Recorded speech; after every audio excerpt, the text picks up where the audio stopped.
तो बच्चों क्या है, आप तैयार? करना है आर पार। अब वेक्टर से हो जाएगा आपको प्यार। देखिए कैसे होता है प्यार भाई।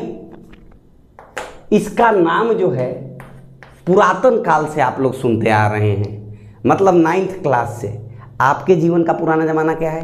9th class. जैसे ही आपके दिल में IIT या नीट का ख्याल आता है तो वेक्टर वेक्टर सुन के आपका कान पक जाता है, दिमाग का नस टनटना जाता है। क्यों भाई? क्योंकि वेक्टर के बिना फिजिक्स की पढ़ाई करना संभव ही नहीं है। क्योंकि force vector, displacement vector, acceleration vector, velocity vector, linear momentum vector, torque vector, कहां बचोगे? कहां बचोगे भाई? बिना टॉर्क के एंगुलर मोमेंटम वेक्टर, बिना टॉर्क के ना तुम्हारी मैकेनिक्स पॉसिबल है, ना इलेक्ट्रोस्टैटिक्स पॉसिबल है। फिजिक्स ही गायब हो जाएगा धरती से। तो बच्चों वेक्टर्स हम इसलिए पढ़ते हैं कि वेक्टर के अपने रूल्स होते हैं, अपने कायदे होते हैं, और जितने भी फिजिकल क्वांटिटीज वेक्टर्स हैं, वो सारे फिजिकल क्वांटिटीज इन्हीं रूल्स को फॉलो करते हैं।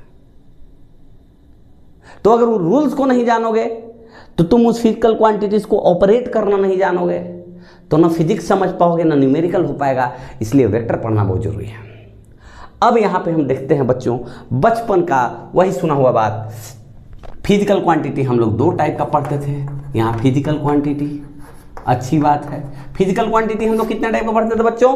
2 टाइप का पढ़ते थे। एक पढ़ते थे हम स्केलर और दूसरा पढ़ते थे हम वेक्टर। आज हम एक और का नाम जानेंगे, उसको कहते हैं टेंसर। ज़्यादा इसके बारे में जानकारी नहीं लेंगे। वैसे जब स्ट्रेस के बारे में बता रहे होंगे या मूवमेंट ऑफ इनर्शिया के बारे में बता रहे होंगे तो इसका नाम एक बार जरूर लेंगे। ऐसे संसार का सारा physical quantity tensor physical quantity ही है। एक बात आप पहले से याद कर लो यहां पे कि scalars are tensors of order 0, vectors are tensors of order 1। ये याद रख लेना, ज़्यादा दिमाग इसमें नहीं लगाना है। कभी कभी कुछ कुछ बातें मान ली जाती हैं। अब बच्चों इसके दुनिया से तो आप वाकिफ हो। ओनली मैग्नीट्यूड, ओनली मैग्नीट्यूड बताने के लिए सिर्फ परिमाण ही काफ़ी है। डायरेक्शन बताने की ज़रूरत नहीं है। एग्जाम्पल में हो गया मास, एग्जाम्पल में हो गया लेंथ, एग्जाम्पल में हो गया टेम्परेचर, एग्जाम्पल में हो गया एनर्जी, एग्जाम्पल में हो गया पावर, और भी बहुत सारी हैं, फ्रीक्वेंसी है, इलेक्ट्रिक करंट है। बच्चों वेक्टर में आपने पढ़ा होगा कि किसी भी वेक्टर को बताने के लिए अपने को मैग्नीट्यूड भी चाहिए, अपने को डायरेक्शन भी चाहिए। इतना तो हमने पढ़ा था। अच्छा, मतलब किसी भी वेक्टर को बताने के लिए बताना पड़ेगा कितना मैग्नीट्यूड है भाई। मतलब एग्जाम्पल के लिए फोर्स मान लिया तो फोर्स कितने न्यूटन का है भाई? 10 न्यूटन का है। अगर इस पे लग रहा है ऐसे और ये नॉर्थ डायरेक्शन है तो फोर्स को हम लिखेंगे 10 न्यूटन इन नॉर्थ। स्पेसिफिक डायरेक्शन चाहिए किसी वेक्टर के लिए, स्पेसिफिक डायरेक्शन। और एक और रूल होता है बच्चों, ये इंपॉर्टेंट है। एक नियम होता है वेक्टर रूल ऑफ एडिशन, उसको फॉलो करना चाहिए तभी वो वेक्टर होगा। Must follow vector rule of addition या वेक्टर लॉ ऑफ एडिशन। ये स्पेशल टॉपिक है और इसी का तो गेम है। मैक्सिमम गेम तो वेक्टर लॉ ऑफ एडिशन का ही है इस चैप्टर में। तो ये जब हम पढ़ेंगे तो समझ जाएंगे कि ये क्यों डेफिनेशन में आया है भाई साहब। वेक्टर्स के बीच में बहुत सारे ऑपरेशंस होते हैं। उन ऑपरेशंस के बीच में वेक्टर रिजल्टेंट ऑपरेशन होता है जिसको वेक्टर लॉ ऑफ एडिशन हम लोग बोलते हैं। उसको हम लोग डिटेल में पढ़ेंगे। तो जैसे बच्चों कुछ कायदे की बात कर लें। कायदे में बच्चों आप सामने से देखो।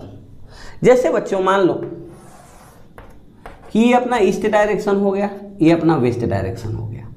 अगर बच्चों को इधर 10 मीटर पर सेकंड से चल रहा है ए ऑब्जेक्ट, और एक ऑब्जेक्ट इधर बी है वो इधर 10 मीटर पर सेकंड से चल रहा है, तो वेलोसिटी अगर कोई पूछेगा तो आप क्या बताओगे? Velocity of a, velocity of a क्या बताओगे?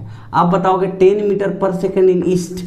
आप 10 मीटर पर सेकंड मत बोलना, इसको बोलोगे वेलोसिटी ऑफ बी अगर बोलोगे बच्चों तो आपको बोलना पड़ेगा 10 मीटर पर सेकेंड इन्वेस्ट। बात समझ गए?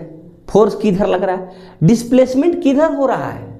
अगर एक बच्चा जो है यहां से मान लो कि ये एक्स एक्सिस है बच्चों, एक्स इज इक्वल टू 1 से सॉरी अगर 1 2 3 4 एक्स इज इक्वल टू 4 तक गया है तो इसका अगर कोई डिस्प्लेसमेंट पूछेगा तो क्या कहोगे आप? डिस्प्लेसमेंट कहोगे 3 मीटर्स इन पॉजिटिव डायरेक्शन।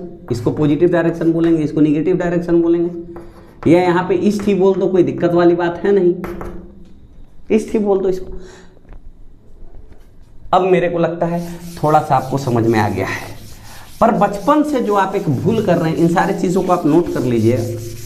बचपन से जो आप भूल कर रहे हैं, मैं उस भूल को थोड़ा सा सुधार रहा हूँ, अगर सुधरा हुआ है तो कोई बात नहीं है। यहाँ पे एक सवाल था प्यारा सा, एक आदमी जो है बच्चों, एक आदमी ऐसा इधर गया 5 मीटर और फिर ऐसा गया 5 मीटर। अब पूछा यहाँ था तो डिस्प्लेसमेंट कितना होगा, तो बच्चा पाइथागोरस थ्योरम लगा के 5√2 बोल देता है, √5² + 5² यही बोलोगे ना जी, मीटर में 5√2 ही तो आएगा। लेकिन ये क्या है, डिस्प्लेसमेंट अगर आप बोलते हैं कि 5√2 मीटर है तो भाई साहब आप तो गलत हैं। डायरेक्शन कौन बताएगा? यहाँ पर बच्चों 45 डिग्री बनेगा, तो अगर बीच से रहे, ये डायरेक्शन रहे तो इसको हम लोग नॉर्थ ईस्ट बोलेंगे, क्योंकि इसको ईस्ट बाय डिफ़ॉल्ट, इसको वेस्ट, इसको नॉर्थ, इसको साउथ। अगर यहाँ 45 डिग्री रहे, 45 के अलावा कुछ भी एंगल रहे तो नॉर्थ ईस्ट साउथ वेस्ट मत करते रहना, ये नॉर्थ वेस्ट हो गया, ये साउथ वेस्ट हो गया। अगर 45 डिग्री पे है तो ये साउथ ईस्ट हो गया, अगर 45 डिग्री पे है तो। बाकी डायरेक्शन में लिखना बता दे रहा हूं क्योंकि डायरेक्शन बताना बहुत जरूरी होता है। संसार में कितने डायरेक्शंस हैं? संसार में इनफाइनाइटली मेनी डायरेक्शंस हैं।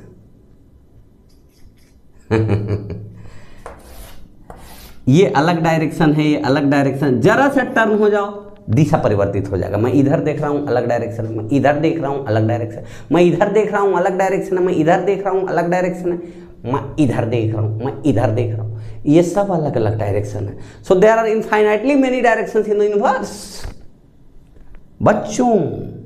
बच्चों तो मैं आपको यहाँ क्या बताने वाला हूँ, अगर ईस्ट वेस्ट नॉर्थ और साउथ के टर्म में डायरेक्शन को देखना है तो बच्चों फॉर एग्जांपल मान लो ये 60 डिग्री है और ये 30 डिग्री है, तो इस डायरेक्शन को हम लिखेंगे 60 डिग्री नॉर्थ ऑफ ईस्ट, या इसी को लिखेंगे हम 30 डिग्री ईस्ट ऑफ नॉर्थ। ये बच्चों, ये अगर 75 डिग्री है, ये अगर 15 डिग्री है, तो इस डायरेक्शन को हम लिखेंगे 75 डिग्री साउथ ऑफ ईस्ट, या फिर 15 डिग्री ईस्ट ऑफ साउथ। मेरे को लग रहा है कि आपको समझ में आ रहा है। एक और एग्जांपल, यहाँ पर अगर ये 10 डिग्री है तो ये ऑफ कोर्स 80 होगा, इसको हम लिखेंगे 10 डिग्रीज नॉर्थ ऑफ वेस्ट, या फिर 80 डिग्री वेस्ट ऑफ नॉर्थ। इस प्लेन में आप डायरेक्शन लिखना सीख गए हैं। अगर इस टर्म में डायरेक्शन को मेंशन करना जरूरी है तो, एंगल के टर्म में डायरेक्शन को मेंशन करना जरूरी है तो, क्योंकि डायरेक्शन मेंशन करना कभी जरूरी। डायरेक्शन को मेंशन करने के और भी तरीके हैं, एक स्टैंडर्ड तरीका है वो हम पढ़ेंगे, पर अब कहाँ, वेक्टर, पूरा मैथमेटिक्स है और वेक्टर का मेन लिंक है ज्योमेट्री के साथ। वेक्टर का मेन लिंक जो है वो है जियोमेट्री के साथ, it is linked with geometry. So we need to know the geometrical representation of vectors. We are interested in geometrical representation of vectors.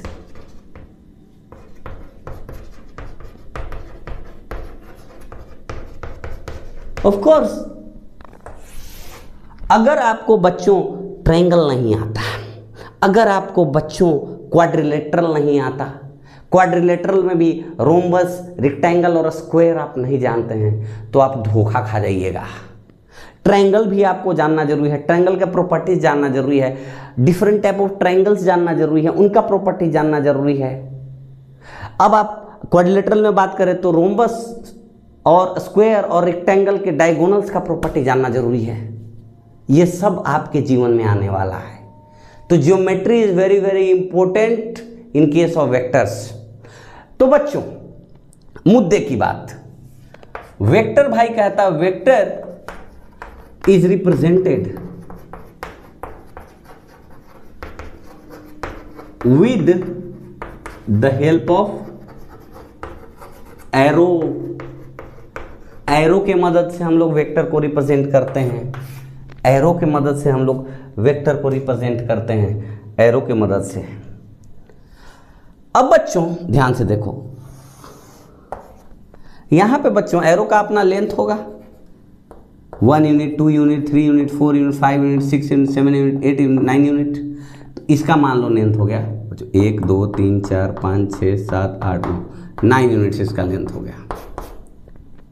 Direction तो एरो क्या बताने का काम करता है, डायरेक्शन बताने का काम करता है। तो length of arrow represents the magnitude of vector. किस स्केल पे मेजर कर रहे हो, एक डिवीजन का मतलब क्या है, ये पहले से स्पेसिफाइड रहता है, इतना तो आपको पता ही है। जैसे अगर एक डिवीजन 10 यहाँ फोर्स है, अगर 10 न्यूटन का हो गया तो ये 90 न्यूटन फोर्स हो गया। Getting the point or not?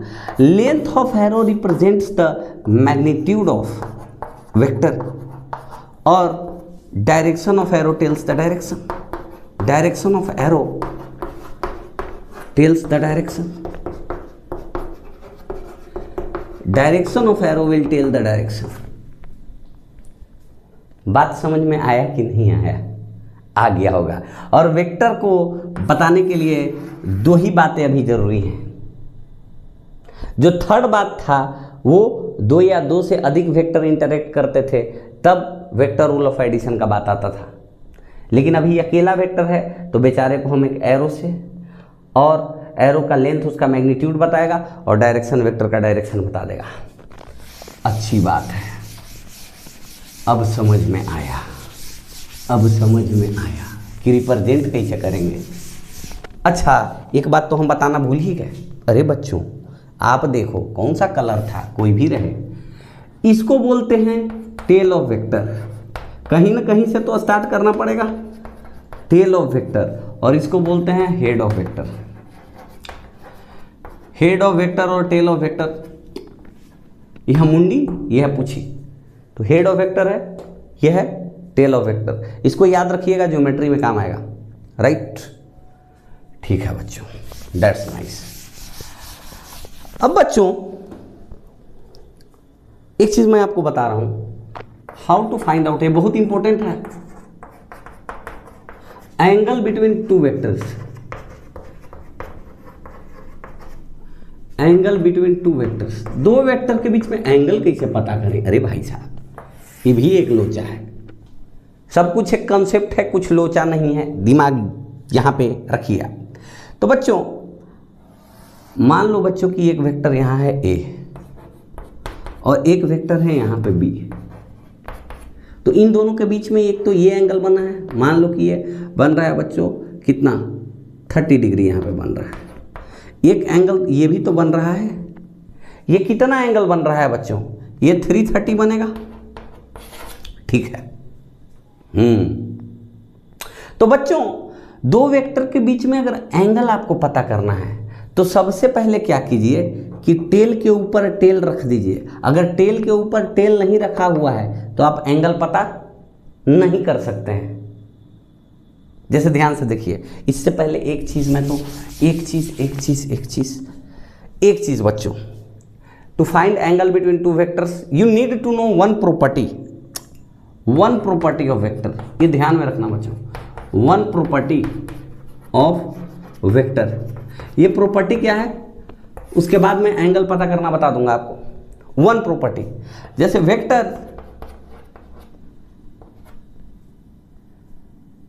Can be shifted from one place in the space, important property, very very important property. उसके बाद एंगल हम लोग समझेंगे। Vectors can be shifted from one place in the space to other place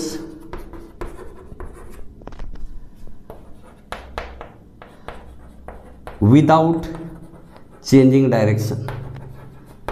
vector पे कोई फर्क नहीं पड़ेगा। वेक्टर को हम एक जगह से उठा के दूसरी जगह रख सकते हैं। जैसे बच्चों यहाँ ध्यान से देखिए, मान लो बच्चों ये यहाँ पे रिप्रेजेंट कर रहा है ऐसे 10 न्यूटन फोर्स यहाँ 45 डिग्री पे। अगर इसको हम उठा के ऐसे रख दें 10 न्यूटन फोर्स, और वही एक्स के पैरेलल लाइन खींच दो 45 डिग्री, वाई के पैरेलल लाइन खींच दो 45 डिग्री, यहाँ भी शिफ्ट कर सकते हैं इसको। ये अगर एफ वेक्टर था तो ये भी एफ ही वेक्टर रहेगा। यहाँ बच्चों इसी को आप पकड़ के इसके पैरेलल शिफ्ट कर सकते हो कहीं भी, इसको कोई फर्क नहीं पड़ेगा। इसको आप यहाँ भी शिफ्ट कर सकते हो, इसको आप यहाँ भी शिफ्ट कर सकते हो, इसको आप यहाँ भी शिफ्ट कर सकते हो। बस इस एक्सिस के पैरेलल एक्सिस ड्रॉ करके देखो। अरे भाई साहब, हाँ अभी तो वही बात है, 45 डिग्री है और इसका मैग्नीट्यूड भी चेंज नहीं किया है। मतलब वेक्टर का डायरेक्शन और मैग्नीट्यूड बिना चेंज किए हुए उसको यहाँ से ऐसे ऐसे ऐसे ऐसे ऐसे ऐसे इसको यहाँ से पकड़ के हम ऐसे शिफ्ट कर सकते हैं, ऐसे शिफ्ट कर सकते हैं, ऐसे शिफ्ट कर सकते हैं। लेंथ नहीं चेंज होना चाहिए, डायरेक्शन नहीं चेंज होना चाहिए। बहुत इंपॉर्टेंट प्रॉपर्टी है, इसको आप दिमाग में रखें। अब आते हैं angle between two vectors.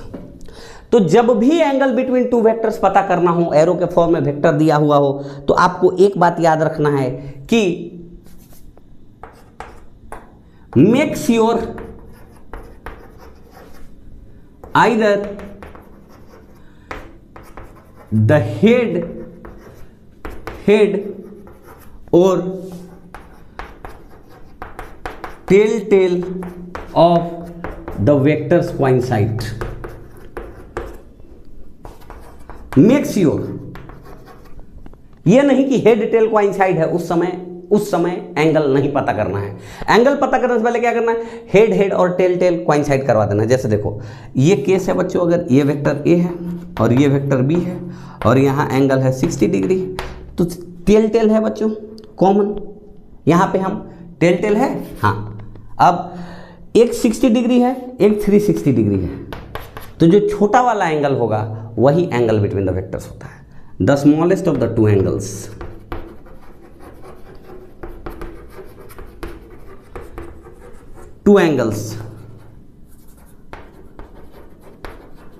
is angle between the vectors.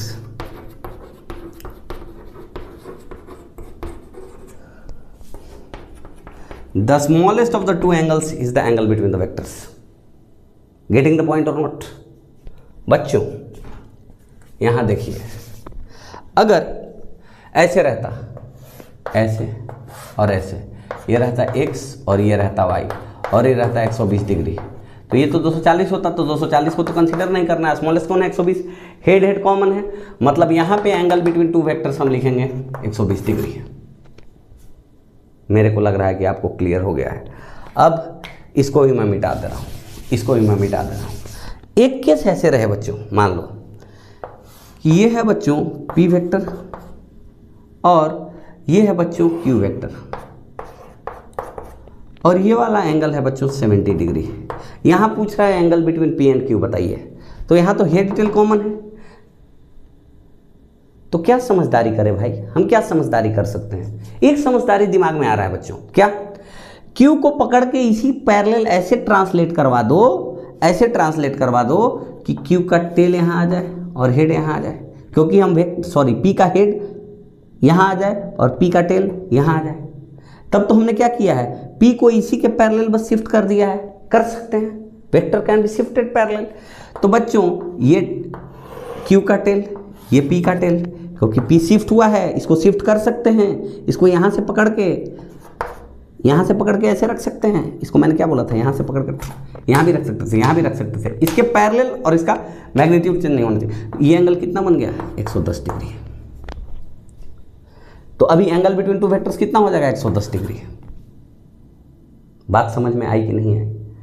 दो एंगल में बच्चों जो छोटा एंगल होता है वही एंगल बिटवीन टू वेक्टर्स होता है। मतलब एंगल बिटवीन टू वेक्टर्स अगर थीटा है, ये भी इंपॉर्टेंट है, नोट कर लेना, angle between two vectors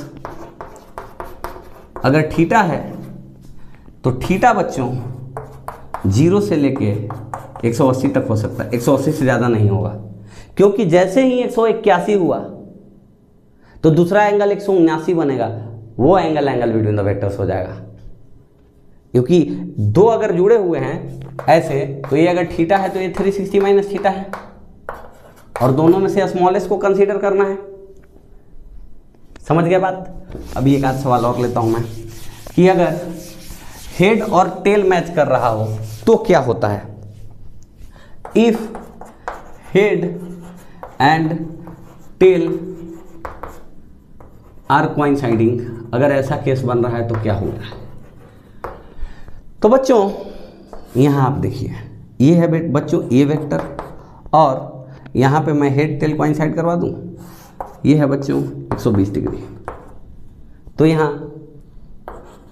B का टेल और ए का हेड कोइंसाइड कर रहा है। अब क्या दिमाग लगा सकते हैं हम? दो दिमाग लगा सकते हैं।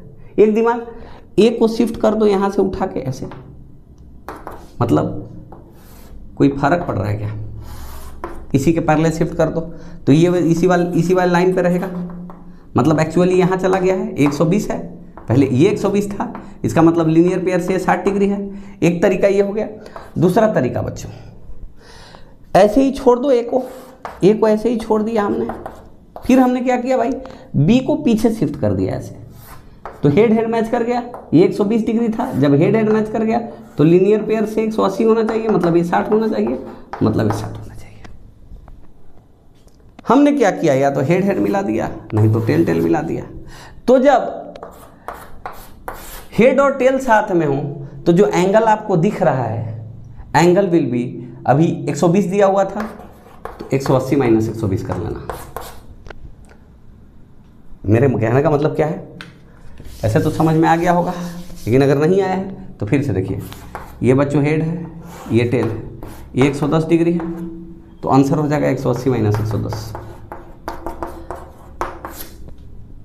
क्योंकि इसको आगे शिफ्ट करते तो ये वाला एंगल बिटवीन द वेक्टर्स हो जाता। अब एंगल बिटवीन द वेक्टर्स आपको क्लियर है। इस लेक्चर के लिए हम यहीं तक छोड़ते हैं। अगले लेक्चर में हम थोड़ा सा और डिटेल में जाएंगे, थोड़ा ज्योमेट्रिकल एनालिसिस करेंगे, एक्स वाई प्लेन देखेंगे, एक्स वाई जेड प्लेन देखेंगे, और वेक्टर का डायरेक्शन कैसे हम डिटरमाइन करते हैं उसके तरीके देखेंगे। यूनिट वेक्टर नाम का एक चीज़ होता है, उसको देखेंगे। खैर अभी तक एक बात और बता दे रहा हूँ, ये मैं आपको बोल रहा था ना, यहाँ ये देखो, वेक्टर के ऊपर एरो दिखाते हैं, ऐसे एरो दिखाना जरूरी है। अगर कोई बी वेक्टर है तो एरो ऊपर दिखाना जरूरी है, सी वेक्टर है एरो दिखाना जरूरी है, अगर F1 कोई फोर्स है, वेलोसिटी है, तो एरो दिखाना जरूरी है। ये चीज़, अब एक्सेलरेशन है तो एरो दिखाना जरूरी है, लीनियर मोमेंटम है एरो दिखाना जरूरी है, एंगुलर मोमेंटम है एरो दिखाना जरूरी है। वेक्टर का ये पहचान है कि उसके सर पे चुनाव चिन्ह तीर होगा। नीतीश कुमार नहीं है पर चुनाव चिन्ह तीर होगा। ठीक है, अभी के लिए इतना ही।